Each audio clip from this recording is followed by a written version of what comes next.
Hi, everybody. Welcome to the Partnership Guys podcast. This is season 2, episode 8.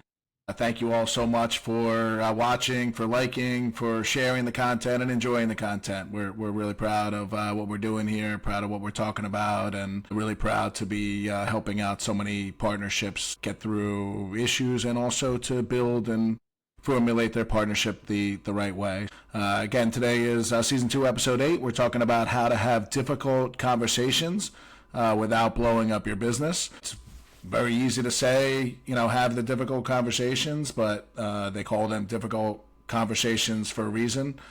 We are true believers in that, having difficult conversations don't damage partnerships, but avoiding them does. So today we're going to talk about why partnerships avoid hard conversations. There's a fear of conflict hurting your relationship, not wanting to seem petty, small, hoping the issue will fix itself, and it always feels easier a short term to not say anything, to stay quiet. It's the nice thing to do, or even to talk to friends, family, instead of talking to your business partner.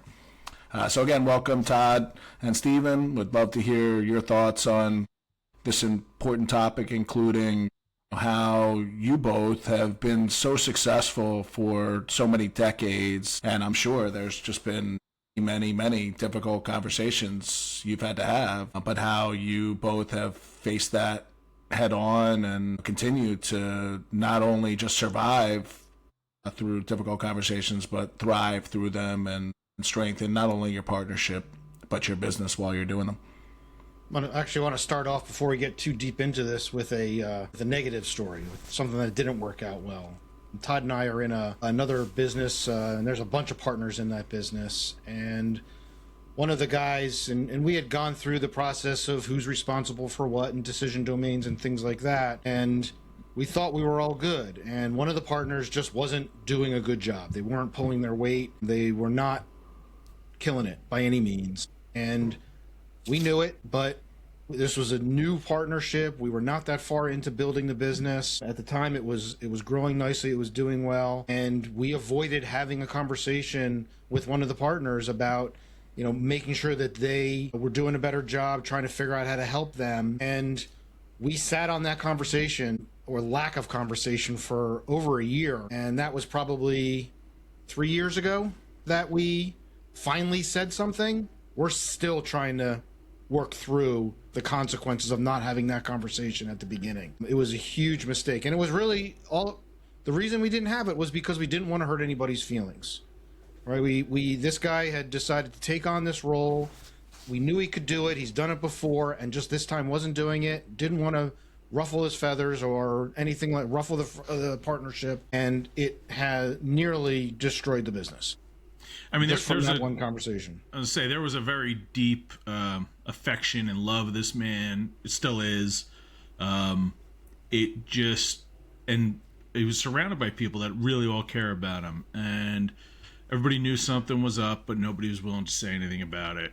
So Stephen went to some of these guys, some of these other partners, and explained to them, listen, we see, our friend, your friend, struggling right now, and we need to talk to him about it. And they were so loyal and really followed the lead of this man that they wouldn't say anything. They said, nah, he'll manage until it was way too late. And because what we found is avoiding the conversation doesn't really solve the problem, it just delays the explosion or implosion. So we opted to finally have that conversation. But to Stephen's point, we probably did it about 9 months or a year too late, or later than we should have. And because of that, we're dealing with the consequences of having that extra year of lag that we shouldn't have had. Dealing with it for years now. Yeah. And how do you think it would have been different, if you handled it then? Like we always say, it's not really conflict that's the problem. It's poorly handled conflict that is. For me, it was the great partnerships I've had. It's been challenging to handle the conflict, but we've been able to handle it, and that's how I know they've been strong partnerships, strong businesses. The one that I had, a 10-year lawsuit, to say that we handled conflict poorly is understating it. We avoided all the conflict because we knew what the conflict would lead to, which is, negative feeling, negative reaction. How in this case that you say, and how in general do you kind of reframe the conflict and have positive conversations, have new ideas come from it, new perspectives, listen to other people, how it can strengthen your decision making? That's what I admire so much about how you two handle, everything, but especially the negatives and the conflict, is how to, turn that into a positive to handle that conflict well and thrive through it. Yeah, I think in this particular situation, we started to become, I speak for myself, I started to become resentful and started to become, just angry that it wasn't going the way it was supposed to be going, and he wasn't doing what we needed him to do. And he was a close friend, is a close friend still. But once we finally had that conversation, and it was not an easy conversation to have, we had to do it very carefully. We had to make sure that we came to the conversation without any ego, that it wasn't about him, it was about finding ways for us to work differently together. And once we did that, we were able to start to rebuild that trust, to rebuild that confidence in each other. And we're still business partners, we still work together. We've gone on to get involved in other businesses with him and all these guys. So once we had the conversation, it really led right into that trust building and that the restoration of the partnership and of the friendship. And so if we had done that when we first recognized it needed to be done, we could have saved ourselves so much heartache, so much difficulty in the business, and we would have been much better off now than we are with that business, for sure. Yeah, I mean, for us, that short-term comfort that we had really created some long-term effects that we didn't want to have. So it's, I've said it a bunch of times, sunlight is the best disinfection, but you gotta come from a place of trust and respect, right? So it's easier to have these difficult conversations when you know that there is a mutual trust, mutual respect. Listen, you may not want to hear, you're lagging behind, you're failing at your job, whatever it might be. Might not want to hear it, but if you know it's coming from a true place of support and respect, you could take it a lot easier. And you look at it like, yeah, no, you're right. I mean, I was feeling that too. I just didn't know it was being shown, and we can move on. Where as you avoid it, that resentment just starts to build and build. In addition to the resentment, it's just the damage just gets worse and worse. Like, you're not helping anything. All you're doing is pushing off this conflict or conversation to when it's a lot bigger and a lot more, dramatic and a lot more important. So it's really about getting him out right away. And that doesn't mean be a petty nitpicker. Like, know your battles, pick your battles, and not like, I see you're doing this wrong, and just kind of digging in on somebody. We're not talking about that, but when there is a something that needs to be discussed that is going to affect your life, your business, you need to have the conversation. And there might not be anything there. Just having the conversation doesn't mean that there's going to be a fight. Having the conversation means, okay, you cleared the air. Right? I know different now. I know more than I knew prior to the conversation, and I could live with that. Yeah, we've definitely found that if you don't address these things when they pop up, the emotion starts to build, right? It becomes more of an emotional and a personal issue than it is, a business issue or whatever the case may be. And so, the longer you wait to have these conversations, the more difficult it is to come to that conversation, which you eventually will have to have without emotion, right? So you want to try to get to these things when they're not about the person, when they're about the situation. You want to make sure that you understand what exactly is going on, why it's a problem, so that you can talk about how to fix the problem, not fix the person. And so the longer you wait to do that, the more emotional it gets, the louder you get, the more personal you get, and then that just leads to a downward spiral in the partnership, in the relationship, and you don't end up getting to solve the problem. Yeah, I think you're spot on. A lot of it is, leaving ego out of it and coming from a place where the intent is positive. And to me, a lot of it is how you start the conversation. It's very hard to say, hey, we need to have a difficult conversation, and one that is around clarity and not emotion. Listen, these are our businesses, these are our livelihoods, a lot is at stake with different decisions that are made, and we're all emotional. We're people and leaders, and it's hard. It gets very emotional, and the being defensive instead of listening, and how ego changes things into having battles, instead of taking it for how are we gonna figure this out together, because this is our problem. Instead, in my one bad partnership, it became a finger pointing, and anything that was said was an instant, well, I have my stuff too, and just coming over the top of each other, with insults and emotion, and devaluing, what we're doing. So, for I was gonna say, no, conflict can be reframed into a very positive thing, right? What comes out of conflict? It brings new ideas and perspectives. It can help strengthen a decision.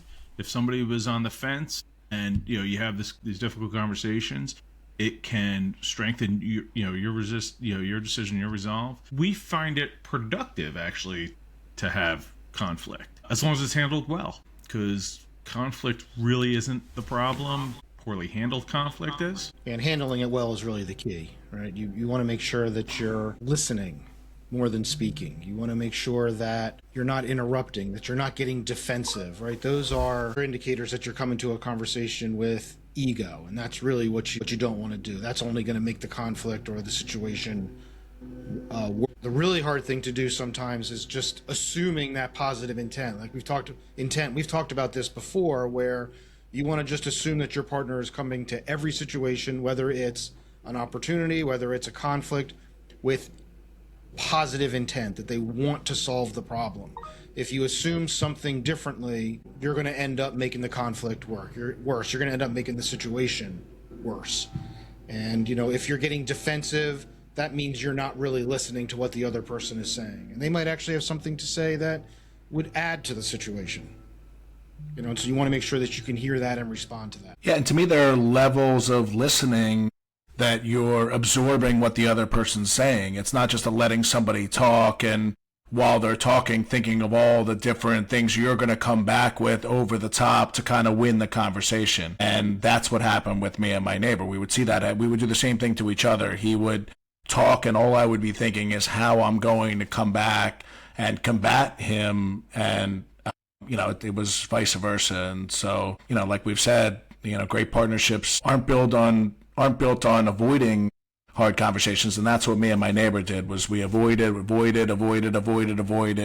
and it just made, in the end, that conversation so much worse than if we didn't avoid it early on. So, the great partnerships are, built on making sure that these conversations are had right, and like we always say, the strength of partnerships measured in the conversations that you're willing to have, not in the conversations that you're not willing to have. And so there's a big difference. There's a big difference between hearing somebody and listening to somebody. And when you're waiting for your turn to talk and get your point across, you're hearing him, but you're not listening. You have to, when it comes time, you put your hands on the desk, you stare at him.